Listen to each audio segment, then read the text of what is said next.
dia bengkok, dia tajam ke bawah, dia tumpul ke atas.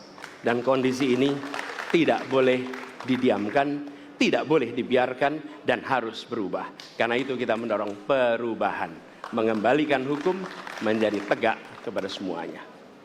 Dan bila kita saksikan hari ini ada satu orang milenial bisa menjadi calon wakil presiden. Tetapi ada ribuan milenial, generasi Z yang peduli pada anak-anak bangsa, yang peduli pada mereka yang termarginalkan. Ketika mereka mengungkapkan pendapat, ketika mereka mengkritik pemerintah, justru mereka sering dihadapi dengan kekerasan, dihadapi dengan benturan, dan bahkan gas air mata. Apakah kondisi ini akan dibiarkan? Tidak, kita harus lakukan perubahan. Oleh karena itu, kami memperhatikan ini sebagai hal-hal yang mendasar. Yang tak kalah penting, ini kedua nih, yang tak kalah penting. Kita menyaksikan pada saat ini, ada peristiwa seperti peristiwa Ibu Mega. Ibu Mega Suryani Dewi, seorang ibu rumah tangga yang mengalami kekerasan rumah tangga, lapor pada negara, tidak diperhatikan, dan dia meninggal korban kekerasan. Apakah akan dibiarkan? Tidak, ini harus diubah. Dan tidak kalah penting, hadir bersama saya di sini ayahnya Harun Ar-Rasyid. Harun Ar-Rasyid adalah anak yang meninggal, pendukung Pak Prabowo di Pilpres 2019 yang menuntut keadilan pada saat itu. Protes hasil pemilu. Apa yang terjadi? Dia tewas sampai dengan hari ini tidak ada kejelasan. Apakah ini akan dibiarkan? Tidak, ini harus diubah. Karena itu, kami mendedikasikan diri, hadir untuk memberikan komitmen bahwa dari puncak sampai ke bawah, kami akan tegakkan hukum pada siapa saja. Kami kembalikan marwah kehidupan bernegara yang menempatkan hukum sebagai tempat yang paling tinggi. Dan ketentuan itu berlaku kepada semua, termasuk ketika menyangkut urusan ASN, menyangkut urusan TNI dan Polri. Terima kasih. Assalamualaikum warahmatullahi wabarakatuh. Terima kasih. Bapak Anies, kami persilakan kembali ke tempat. Berikut untuk maju ke atas panggung dan menyampaikan visi dan misi. Baik, para penunggu, para tenang, kita akan lanjutkan. Baik, silakan. Bismillahirrahmanirrahim. Assalamualaikum warahmatullahi wabarakatuh. Salam sejahtera kita sekalian. Shalom, Om Swastiastu, Namo Buddhaya, salam kebajikan. Terima kasih kesempatan yang diberikan kepada saya untuk menyampaikan visi dan misi.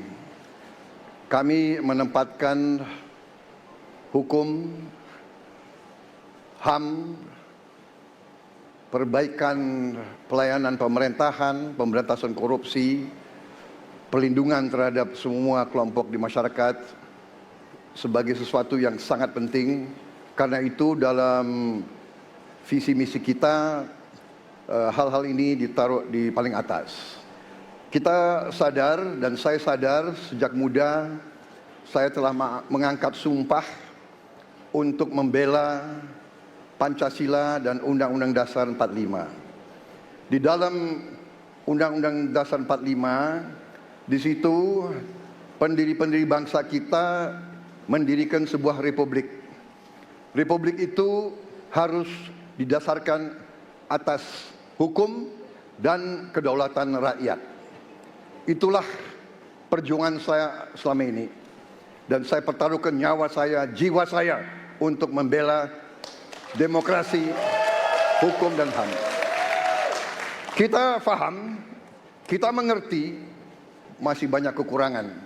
Tetapi kita harus bersyukur di tengah dunia yang penuh tantangan ketidakpastian, di mana terjadi perang di mana-mana, di mana negara-negara begitu banyak yang terjadi perang saudara, kerusuhan, Indonesia masih aman, Indonesia masih damai, Indonesia masih terkendali, harga-harga masih terkendali, ekonomi untuk rakyat kita masih aman.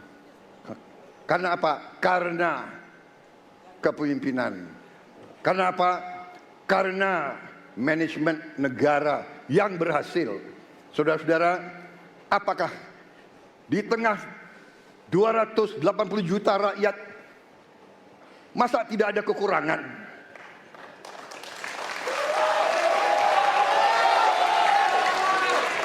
Tetapi kita harus arif, kita harus dewasa, dan kita tidak boleh munafik.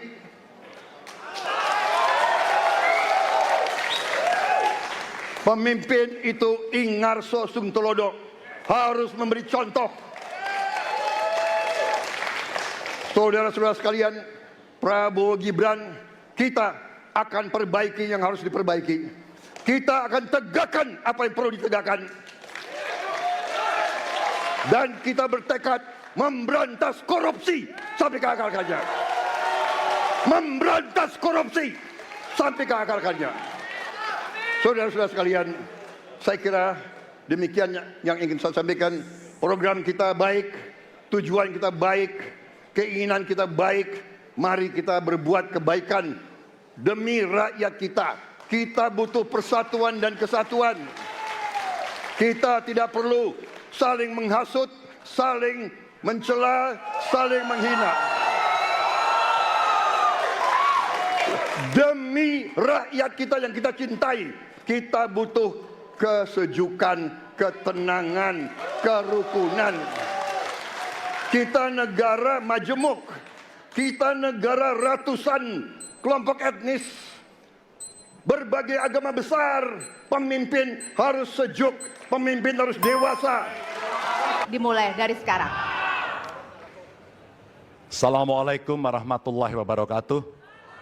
Selamat malam, salam sejahtera untuk kita semua. Om Swastiastu, Namo Buddhaya, Rahayu. Bapak Ibu yang sangat saya hormati, para hadirin pemirsa debat malam ini yang sangat saya muliakan. Saya dan Pak Mahfud mulai perjalanan pada saat pembukaan kampanye dari ujung timur Indonesia dan barat. Dari Sabang sampai Merauke. Hanya ingin mendengarkan dan ingin melihat secara langsung apa yang disampaikan oleh rakyat, apa yang dirasakan oleh rakyat, sehingga ketika kontestasi 5 tahunan ini berlangsung, harapan itu ada dan masuk dalam pikiran seorang pemimpin, satunya pikiran, perkataan, dan perbuatan. Ini sesuatu yang sungguh penting. Di Merauke kami menemukan pendeta, namanya Pak Leo. Dia harus menolong seorang ibu ingin melahirkan karena tidak adanya fasilitas kesehatan. Dan dia belajar dari YouTube. Sesuatu hak kesehatan yang tidak bisa didapat. Maka kita sampaikan kepada Pendeta Leo, kami akan bangunkan itu dan kami akan kerahkan seluruh Indonesia bahwa satu desa, satu puskesmas atau pustu dengan satu nakes yang ada. Pak Mahfud juga menyampaikan kepada para guru yang ada di Aceh, di Sabang sana.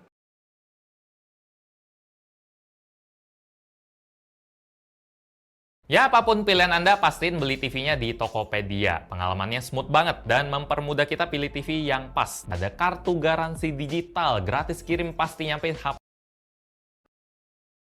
Itulah di sana kita memperhatikan nasib para guru termasuk guru agama.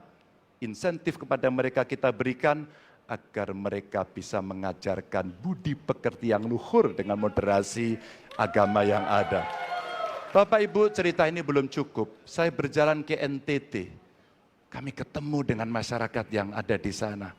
Pak Ganjar, kenapa kami anak muda tidak mudah mendapatkan akses pekerjaan? Padahal itu hak kami.